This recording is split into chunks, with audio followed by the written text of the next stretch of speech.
na carta de Paulo aos Efésios, capítulo 6, e vamos fazer a leitura dos versos 10 até o verso 20. Efésios capítulo 6, a partir do verso 10. Paulo diz assim: quanto ao mais, sede fortalecidos no Senhor e na força do seu poder. Revesti-vos de toda a armadura de Deus, para poderdes ficar firmes contra as ciladas do diabo. Porque a nossa luta não é contra o sangue e a carne, e sim contra os principados e potestades, contra os dominadores deste mundo tenebroso, contra as forças espirituais do mal nas regiões celestes. Portanto, tomai toda a armadura de Deus, para que possais resistir no dia mau, e depois de ter vencido tudo, permanecer inabaláveis. Estai, pois, firmes, cingindo-vos com a verdade, e vestindo-vos da couraça da justiça. Calçai os pés com a preparação do evangelho da paz, embraçando sempre o escudo da fé, com o qual podereis apagar todos os dardos inflamados do maligno. Tomai também o capacete da salvação e a espada do Espírito, que é a palavra de Deus, com toda a oração e súplica, orando em todo o tempo no Espírito, e para isso vigiando, com toda perseverança e súplica por todos os santos, e também por mim, para que me seja dada no abrir da minha boca a palavra, para com intrepidez fazer conhecido o mistério do Evangelho, pelo qual sou embaixador em cadeias, para que em Cristo eu seja ousado para falar, como me cumpre fazê-lo. Amém. Irmãos amados, Paulo escreveu esta carta quando ele estava preso em Roma, na sua primeira prisão, por volta dos anos 61, 62. Paulo tinha estado nesta cidade de Éfeso, que era a capital da província da Ásia Menor, por cerca de 3 anos. E para mim, um dos grandes avivamentos que eu encontro na história da igreja, um deles aconteceu em Éfeso, uma cidade de mais de 300 mil habitantes, uma cidade idólatra, uma cidade feiticeira, e uma cidade que se rende à palavra de Deus, que vê o poder do evangelho desarticulando os poderes da idolatria e da feitiçaria. E em 3 anos que Paulo passa ali, igrejas são plantadas em toda a província da Ásia Menor. Agora Paulo está enviando esta carta a esta igreja. E nesta carta Paulo retrata de uma maneira eloquente este eterno projeto de Deus, que planeja a nossa salvação, que executa a nossa salvação e que nos dá garantia dessa salvação. A nossa salvação é uma obra do Pai, é uma obra do Filho, é uma obra do Espírito Santo. Depois que Paulo retrata este plano eterno que se consuma na história, que tem a garantia de que será verdadeiramente consumado na segunda vinda de Cristo, ele ora para que a igreja entenda a riqueza desse chamamento, qual a riqueza da sua herança e qual o poder que está à sua disposição. Paulo mostra nessa carta ainda como nós éramos antes deste encontro com Cristo, estando nós mortos, estando nós depravados, estando nós condenados, estando nós escravizados ao diabo, ao mundo e à carne. Mas Deus, porque nos amou e por causa da riqueza da sua graça, nos salvou, pela graça mediante a fé, para as boas obras. E Paulo então mostra como Deus junta judeus e gentios num único corpo, numa única igreja. No capítulo 3, Paulo retrata que este era o grande mistério oculto das eras, de que forma que os gentios eram coerdeiros juntamente com os judeus desta grande salvação em Cristo Jesus. E ele volta a orar pela igreja, para que ela receba poder, mediante a habitação de Cristo no nosso coração, para que toda a igreja compreendesse a grandeza do amor de Deus, e fosse tomada de toda a plenitude de Deus. Quando Paulo vai para o capítulo 4, ele começa a aplicar esta gloriosa doutrina e retrata para você e para mim que nós precisamos viver de modo digno da vocação com que fomos chamados, vivendo em mansidão, vivendo em humildade, vivendo em longanimidade, porque nós estamos ligados a um só Senhor, temos um só Deus, temos uma só fé, temos um só batismo. Paulo então começa a mostrar a necessidade de vivermos uma vida santa.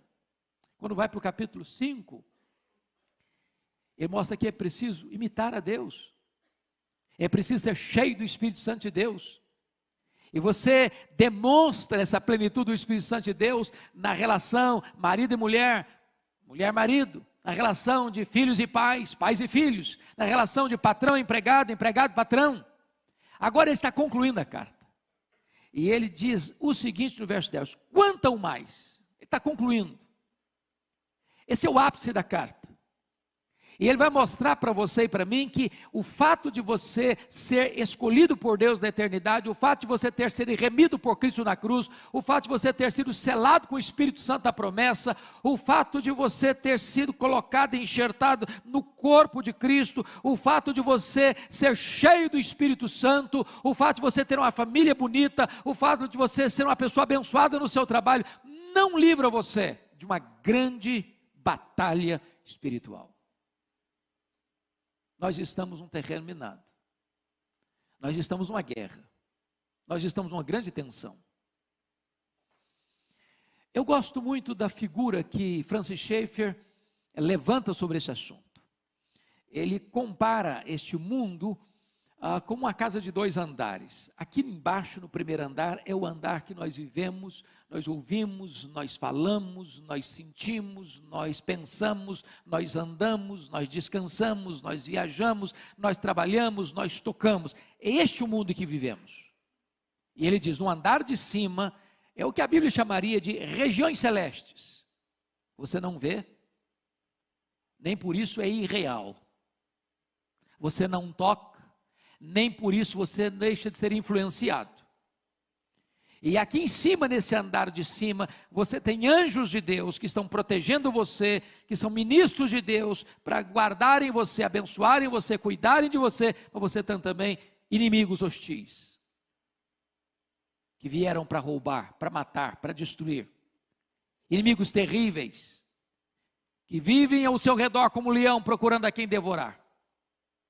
Que procuram uma brecha na sua, na minha, na nossa vida, para nos destruir. E aqui então, introdutoriamente, eu quero dizer que nós, nessa guerra, precisamos ter 2 cuidados. 2 cuidados. Primeiro cuidado, é você não subestimar este inimigo. Irmãos amados, se nós estamos falando em guerra, não tem nada mais perigoso do que alguém enfrentar um inimigo sem saber quem ele é. Qual o seu poder? Quais são suas armas? Quais são as suas estratégias? Há muitas pessoas hoje que querem colocar o diabo como uma formiguinha inofensiva. Não é assim que a Bíblia trata do assunto. Paulo diz que nós não devemos ignorar os seus desígnios. Então, essa luta é desigual. Por isso as nossas armas não podem ser carnais, mas precisam ser poderosas em Deus, para destruir fortalezas e anular sofismas. Então, não entre nessa guerra de cara limpa, porque você não tem armas suficientes em você mesmo para enfrentá-la e vencê-la. Mas se há um outro polo perigoso também, que é superestimar este inimigo. É de você viver a vida cristã com medo dele. E em momento algum a Bíblia não me ensina a ter medo do diabo e dos seus agentes. O que a Bíblia me ensina é temer a Deus e resistir ao diabo. É preciso entender que o diabo e seus agentes, o diabo não é um Deus caído, ele é um anjo caído. É preciso entender que o diabo, ele só pode agir dentro dos limites que Jesus estabelece para ele, e nem 1 centímetro a mais. É preciso saber que se você está guardado por Deus nas mãos do Senhor, o diabo não pode tocar você, a não ser que Deus permita, para um propósito. Então, dito isso, eu gostaria de que você olhasse comigo, com a Bíblia aberta, algumas coisas que quero partilhar com você. Primeiro, vamos conhecer a natureza desse inimigo. E Paulo, cuidadosamente, vai nos orientar, lá no versículo 12, primeiro, contra quem não é essa luta. Ele diz, a nossa luta não é contra sangue e carne. Em outras palavras, a nossa luta não é contra pessoas. Seu problema não é seu marido, seu problema não é sua mulher, seu problema não são seus filhos, seu problema não é sua sogra, seu problema não é seu sogro, seu problema não é seu patrão, seu problema não é seu vizinho, seu problema não é a pessoa que está perturbando você. Não entre nessa peleja pensando que essa pessoa é o seu problema, porque se você tirá-la do seu caminho, outra pessoa vai ocupar esse espaço. Não atinja pessoas, achando que essa pessoa é o alvo da sua luta. Às vezes essas pessoas podem ser colocadas estrategicamente por este inimigo, mas a sua luta não é contra pessoas, porque se você não entender isso, você vai brigar, você vai machucar gente, você vai ferir pessoas, você vai falar mal de pessoas, e você vai amargurar a sua alma, você vai azedar o seu coração, e você vai ser derrotado nesse campo de batalha.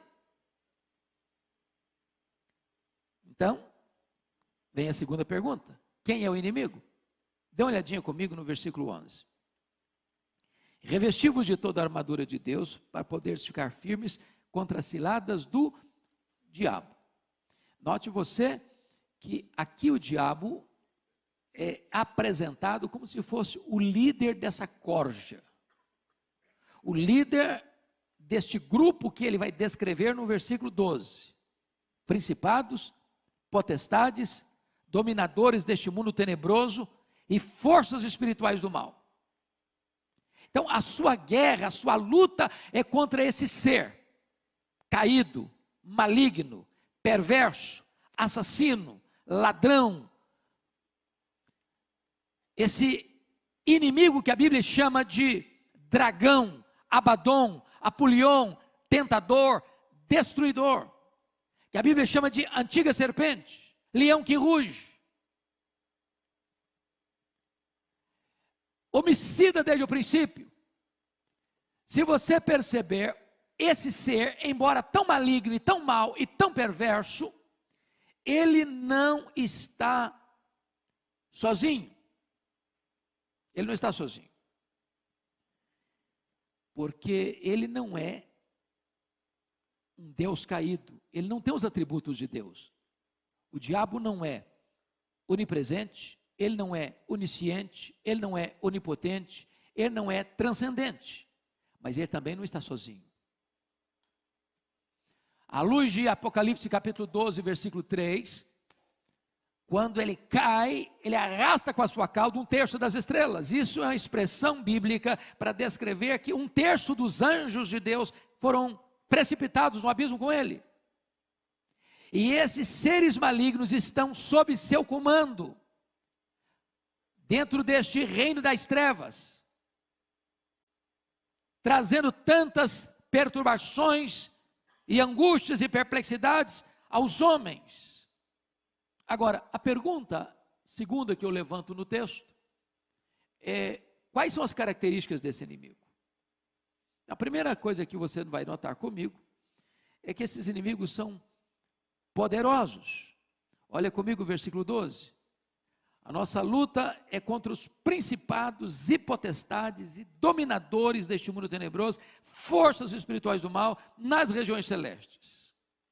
Amados irmãos, nenhum de nós deva subestimar isso. Subestimar isso. O poder deste inimigo.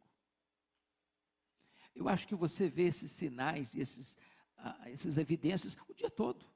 Nas ruas, no cinema, no teatro, nas telenovelas, na literatura, na imprensa, nas cortes, nos parlamentos, no comércio, na indústria, nas transações comerciais, nas relações internacionais. Você sempre vê esta mente poderosa e maligna, tantas vezes, articulando nos bastidores, com a sua mão invisível, porém pesada, perigosa, destruidora. Paulo então vai retratar para nós que esses inimigos são sim poderosos, mas mais do que isso, eles são malignos. Este mundo tenebroso, irmãos amados, este mundo tenebroso é o aspecto de que esse reino é reino de trevas, de escuridão, de violência, de maldade, de promiscuidade, de mentira, de opressão, de injustiça, de malignidade, que vem para destruir pessoas, que vem para arruinar famílias, que vem para arrebentar com casamentos, que vem para levar as pessoas ao desespero existencial, que vem para acabar com as pessoas, para arrebentar com elas de todas as formas, de todos os meios. É um mundo tenebroso, porque o inimigo é maligno.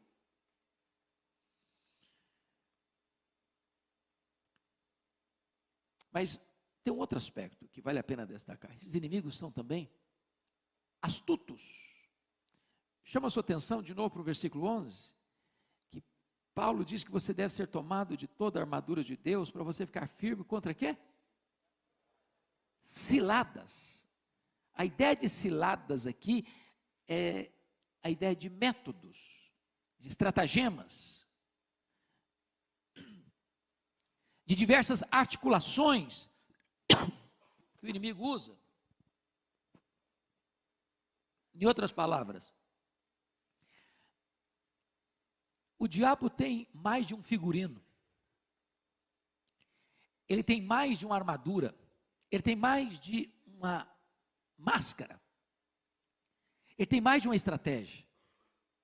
Talvez depois de Deus ninguém conheça você mais do que ele. Ele pesquisa você, ele vive ao seu redor, ele busca uma brecha na sua vida, ele conhece os seus pontos fortes e os seus pontos fracos, ele sabe explorar isso.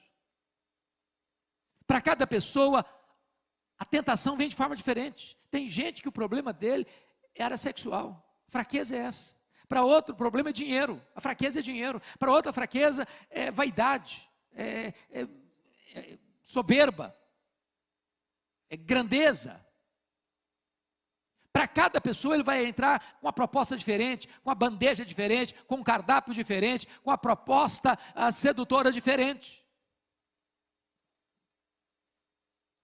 Ele tem muitos métodos, ele tem muitas variantes, como aquele filme O Advogado do Diabo apresenta no final. Quando você acha que você é bom numa área, aí está talvez o seu ponto mais vulnerável. Porque quando você acha que você é forte numa área, você corre o risco de não vigiar. E aí você fraqueja. Mas notem comigo, irmãos, quais são essas estratégias então? Vamos pensar um pouquinho nas estratégias desse inimigo. Lá em Lucas 11, versos 21 e 22, diz que o diabo é uma espécie de valente que tem uma casa e guarda em segurança todos os seus bens. O que significa isso?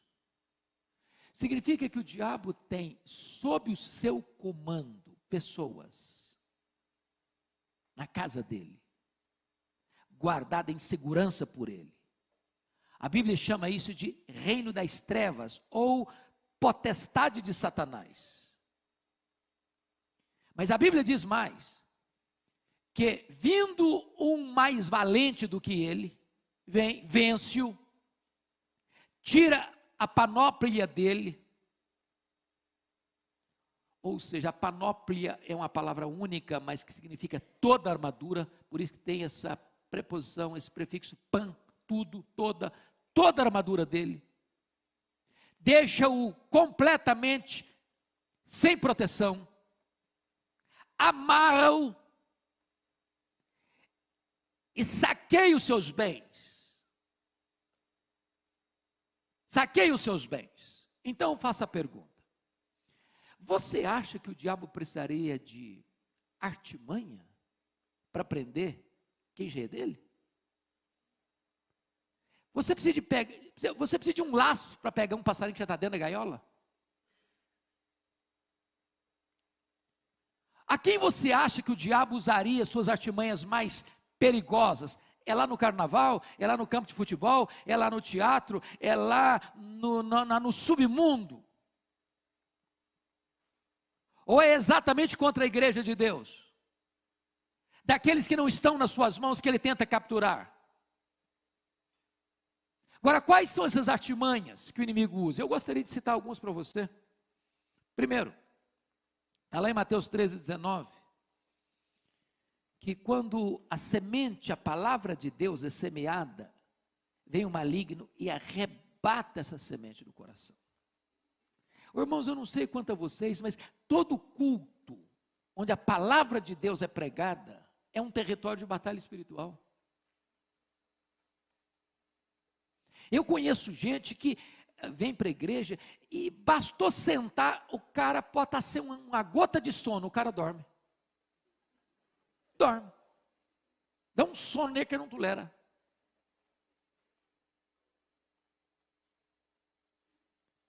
Outras pessoas entram, elas estão fisicamente presentes, mas a alma está vagando. Pensando em mil coisas, menos não está escutando ali.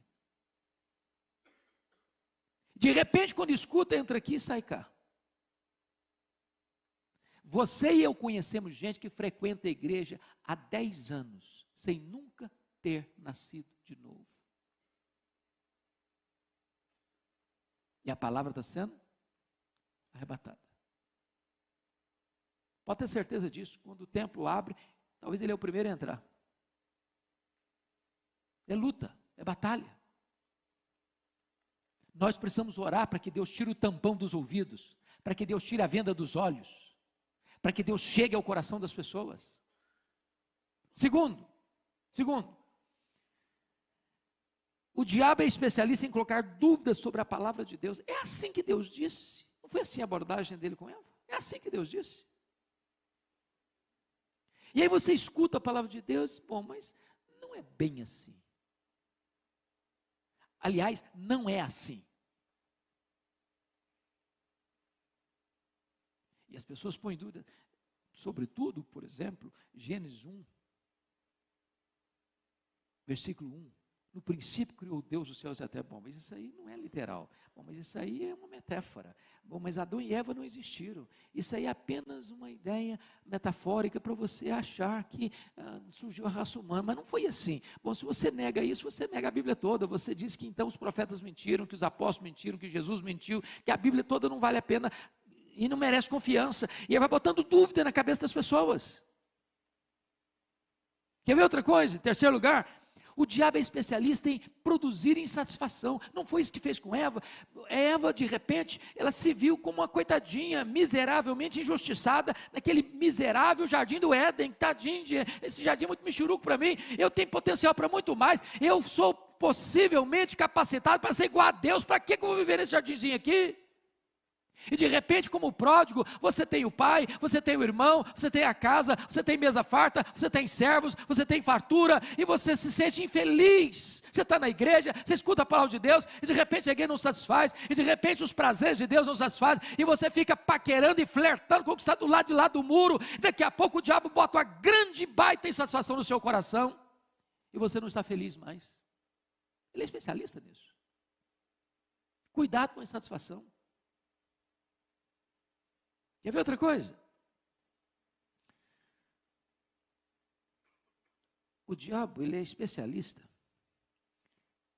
em produzir uma espécie de raiva no seu coração, que se instala, e você diz, eu não suporto aquela pessoa, eu não quero nem ver a cara dela, quando eu escuto a voz dela, meu corpo treme, e eu não perdoo também. Tem gente crente que não conversa com o irmão dentro de casa, passa uma semana. Tem gente que frequenta a igreja, se o fulano senta do lado esquerdo, ele vai do lado direito, porque ele não fica perto. Sabe o que a Bíblia diz? Irai-vos e não pequeis, não se deixe o sol se pôr sobre a vossa ira, nem deis lugar ao diabo. Se você guarda mágoa no coração, o diabo encontra uma brecha aberta para afligir você, para atormentar você. Quer ver outra coisa?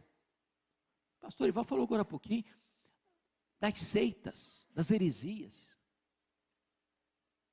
Sabe quem é o principal mentor das heresias? É o diabo. São doutrinas de demônios.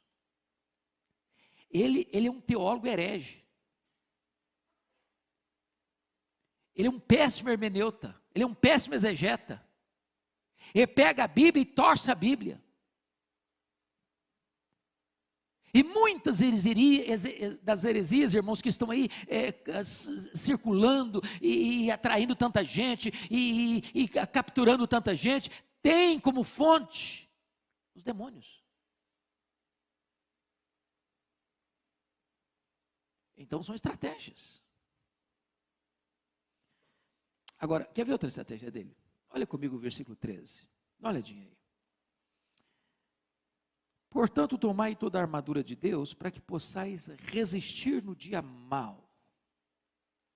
Eu fico impressionado com essa expressão aqui, porque a Bíblia diz que todos os dias, de certa forma, são maus. Nós vivemos num mundo que jaz no maligno.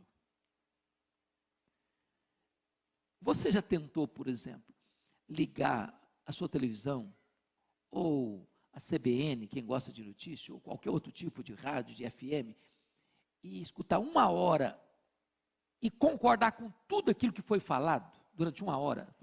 É isso mesmo. Subscrevo tudo isso aí. Você percebeu como é que é a coisa? Nós vivemos num mundo mau. Os valores são outros, estão invertidos, estão às avessas. Agora, existe o que a Bíblia chama de o dia mau. E que dia é esse? Que dia é esse? Nós estamos falando de estratégia de guerra. Pense comigo nessa cena de guerra. Você que já assistiu tantos filmes de guerra, tem hora que 2 exércitos estão lá numa conflagração, num conflito, numa batalha, e de repente o comandante do lado de cá recolhe a sua tropa. Recolhe. O do lado de lá não está sabendo o que está acontecendo. Por que está recolhendo? Está com medo? Está fraco? Não tem mais capacidade de resistência? E de repente é estratégia recolher. E quando, todo filme de guerra é assim, você pode perceber isso, quando a cena está tranquila, os soldados estão subiando, assim, aquela camarinha, aquele negocinho assim, parece que está até numa colônia de férias, aí vem chumbo grosso. É assim na guerra, espiritual também. Pensa na casa dos 2 andares. Você está lá embaixo, no primeiro andar, tranquilo, no anais e tal, está tudo bem, está tudo em paz, está com saúde, família vai bem, está promovido no emprego, os filhos estão tudo bem sucedido no trabalho, na escola, e está aquela maravilha, aquela nice, você nem vai para a igreja mais, também reunião de oração você não vai mais, vigília nem fala nisso mais, e você também está até de férias de Deus, e de repente está tudo calmo. Aí, de repente, lá do andar de cima vem uma ordem, dia tal, chumbo grosso no fulano. Aí o cara acorda já meio atordoado. Já acorda, já briga com a mulher, grita com as crianças, chuta o cachorro. Buzina e grita com o cara no trânsito. Chega no trabalho e está aquela confusão. E ele nem está percebendo a natureza do problema que ele está enfrentando. É o dia mau. E se você não se aperceber que esta é uma hora de pressão em cima de você, você se descontrola, você entra na carne, você cai na esparrela, você é derrotado na luta. Mas quer ver outra estratégia desse inimigo? Volta para o versículo 13 de novo comigo. É impressionante o que Paulo diz aí no finalzinho do verso 13. Para que possais, portanto, tomai toda a armadura de Deus, para que possais resistir no dia mau. O dia mau é para resistir. Resistir. Agora, o que diz aí? E depois de terdes vencido tudo, não parte tudo, Aí sim, aí você pode estarelhar as armas, aí você pode dar uma relaxada, aí você pode até tirar umas férias. É isso que está escrito aí? Não. E depois de ter vencido tudo, permanecer inabaláveis. Sabe o que significa isso? Você precisa continuar vigiando. Para mim, uma das coisas mais estratégicas de batalha espiritual que eu encontro na Bíblia é Lucas capítulo 4, quando Jesus derrota o diabo 3 vezes, está escrito, está escrito, está escrito, e o diabo deixou até momento oportuno, e aí voltou de novo. Outras estratégias, outras armas, usando outras circunstâncias, outras pessoas, para tentar capturar Jesus, pegar Jesus. Perseverança, irmão, perseverança. Vigilância. Pois bem, agora eu quero concluir. Quais são as armas que nós precisamos usar nessa batalha espiritual? A primeira arma, por favor, dê uma olhadinha comigo, versículo 10. Quanto ao mais, sede fortalecidos no Senhor e na força do seu poder. Primeira coisa que Paulo está dizendo o seguinte: você não é forte em você mesmo, e você não é forte à parte do Senhor. Você só pode ser fortalecido quando você está no Senhor. É nele, é dele que emana esse poder. O problema dessa luta, irmãos, não é a presença do diabo. O maior problema é a ausência de Jesus. Se você está em Jesus e sendo fortalecido nele, você é fortalecido com poder. É com Ele, é na presença dEle, é em comunhão com Ele, é tendo intimidade com Ele, é desfrutando da companhia dEle, é estando debaixo das asas dEle, é vivendo na presença dEle. Esse é o segredo de você ser revestido no Senhor e na força do seu poder. Não é possível você entrar nessa luta sem esse poder. No seu poder não vai.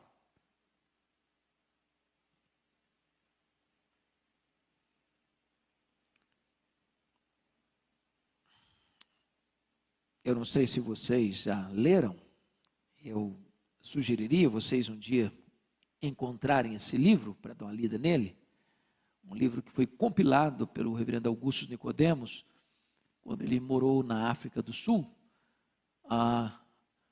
Reavivamento na África do Sul, um livreto que você lê numa sentada, mas um dos livros mais fenomenais que eu já li, a história do avivamento de Quacisabanto. E como é que aquele avivamento começou?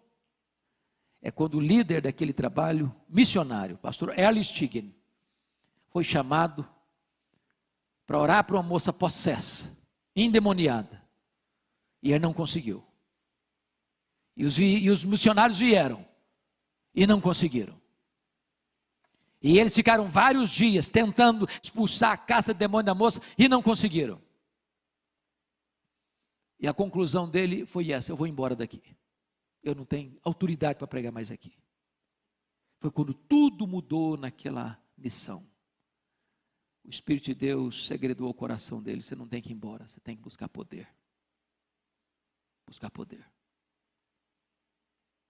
Esse poder, irmãos, não é uma frase de efeito. Esse poder não é uma gincana mental, onde você elabora algumas frases de efeito e as coisas vão acontecer. Não, não é. Esse poder não é maquiado pelo homem, não é produzido pela terra. Esse poder é o poder do Espírito Santo que emana do céu. Só esse poder pode dar a você vitória em determinados momentos dessa luta espiritual. E Erlich Stigen então começa a orar, começa a jejuar, e os missionários começam a orar, e começa a jejuar, e começa a acertar a vida com Deus, e começa a chorar pelos seus pecados, e foram meses, foram anos de acerto com Deus, até que houve um grande derramar do Espírito Santo. A moça foi liberta, os feiticeiros foram se convertendo, e ali milhares, e milhares, e milhares, e milhares de pessoas foram sendo salvas. Eu visitei esse local. E eu confesso que durante toda a minha vida, eu nunca vi, foi o lugar que mais eu senti a presença de Deus em toda a minha vida. Era uma espécie de, parecia que você via Deus no ar. Eu nunca vi nada igual. Você já pensou que você está num culto público e você ter 200 crianças? Criança é criança em qualquer lugar do mundo, com o rostinho no chão, adorando a Deus.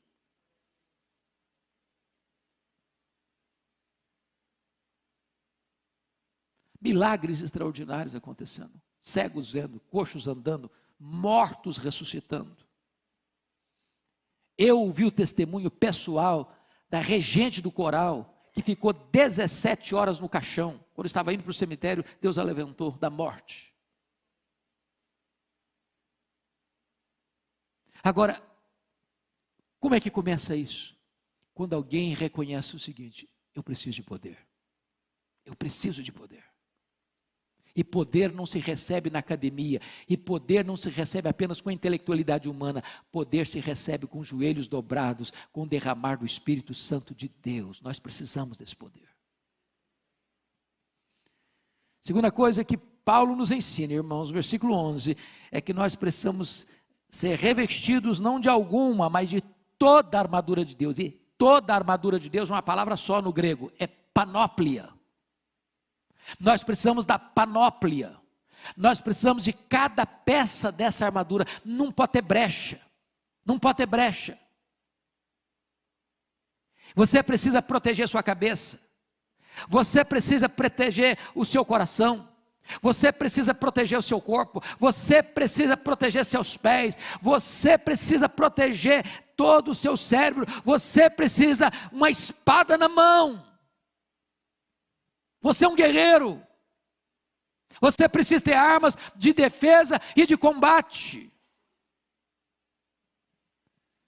E depois que tudo isso estiver pronto, então, versículo 18 diz que você precisa fazer isso num ambiente de oração, com toda oração e súplica, orando em todo o tempo, no Espírito, e para isso vigiando com toda a perseverança e súplica por todos os santos.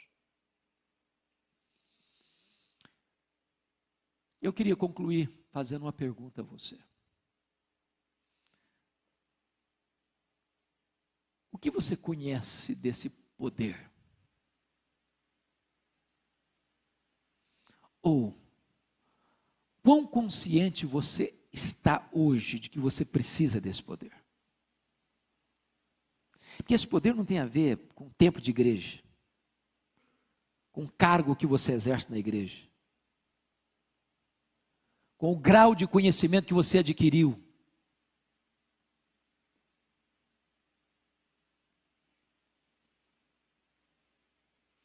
Eu disse isso aqui há alguns anos, e eu queria repetir porque o nosso auditório é outro hoje. Uma experiência que marcou profundamente a minha vida. Eu estava pregando num culto de formatura do Seminário Presbiteriano do Norte, em Recife, na Igreja Presbiteriana das Graças. Um dos formandos, depois do culto, me procurou para me contar uma história que ele tinha vivenciado naquele ano. Ele era um bom pregador e hoje ele é um missionário fora do Brasil. E ele recebe um convite muito honroso para pregar numa das maiores igrejas presbiterianas do Brasil, uma das mais lindas capitais do país. Não é comum uma igreja convidar para uma série de conferências, sexta, sábado e domingo, um seminarista. Via de regra, se convida um pastor mais experiente, com mais calejado do ministério, mas aquela igreja convidou o seminarista. E ele se sentiu muito honrado, obviamente. Então ele partiu para lá, sexta-feira.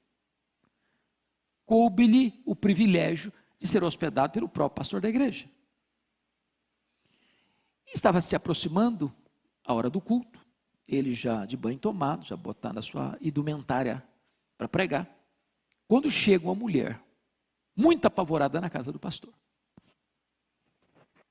E a mulher diz: pastor, eu preciso que o senhor vá na minha casa agora. Eu falei: o que foi, filha?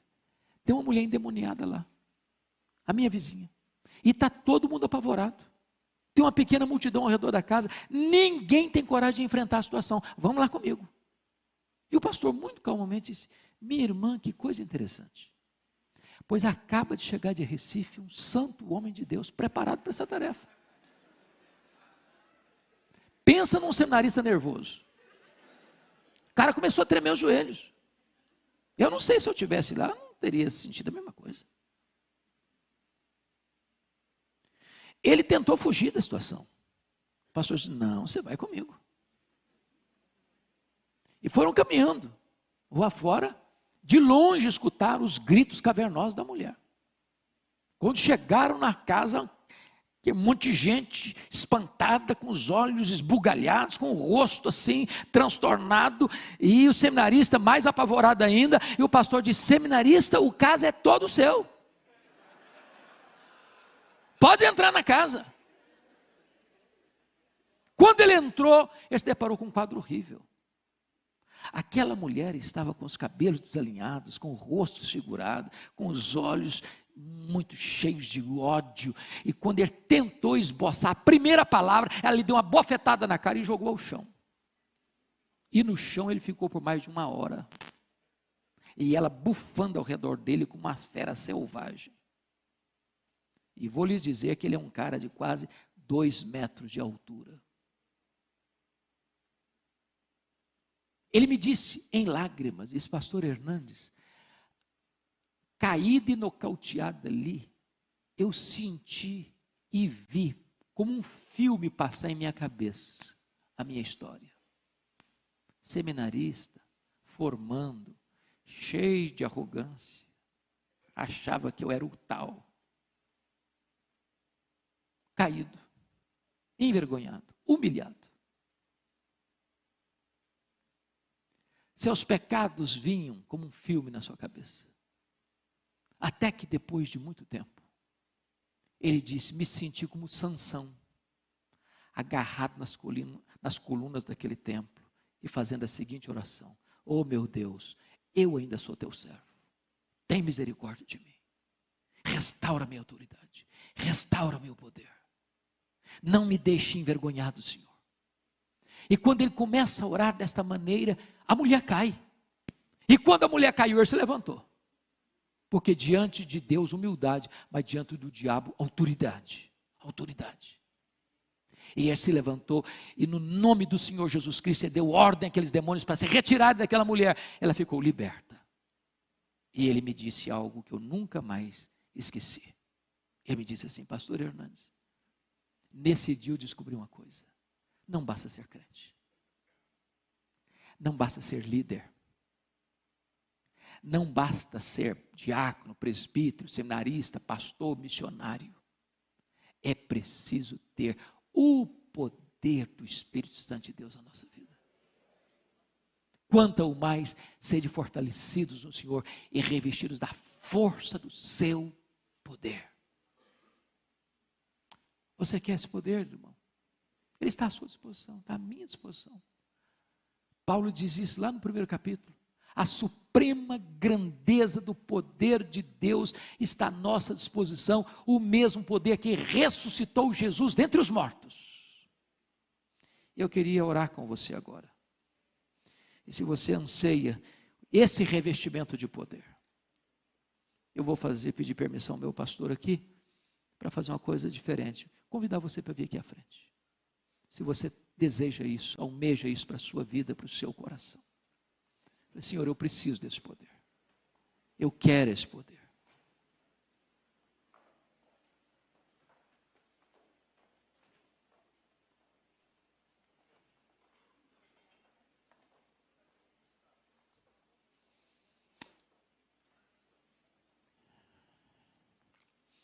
Irmãos amados, nós vivemos dias maus. A força das trevas está aí agindo, solta.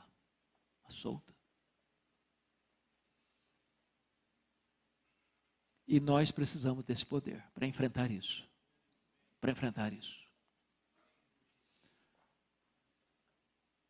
Eu não sei se vocês viram, eu estou com o meu coração ao mesmo tempo empolgadíssimo.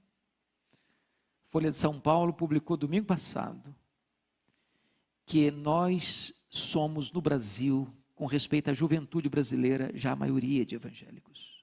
A maioria dos jovens brasileiros já são evangélicos.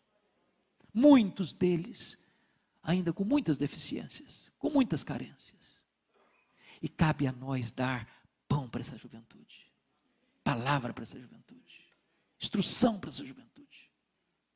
Irmãos, por onde eu tenho andado para esse Brasil afora, eu tenho ficado impressionado a quantidade de gente. Estava pregando essa semana passada, sexta-feira, lá na igreja batista, primeira igreja batista de Maceió. Tinha mães com crianças no colo, sentado no chão, não tinha mais lugar para sentar, era sentado no chão com um bebê no colo. Gente faminta de Deus, para todo lado, para todo lado, para todo lado. Deus está soprando, irmãos, sobre a igreja brasileira, e nós precisamos entender o nosso momento, de sermos revestidos com o poder do Espírito Santo, para uma grande cruzada de pregação do Evangelho, porque liberta o povo, é o Evangelho do Senhor Jesus Cristo, esse instrumento que liberta, que transforma, que salva, que faz tudo novo na história do ser humano. Que você seja um guerreiro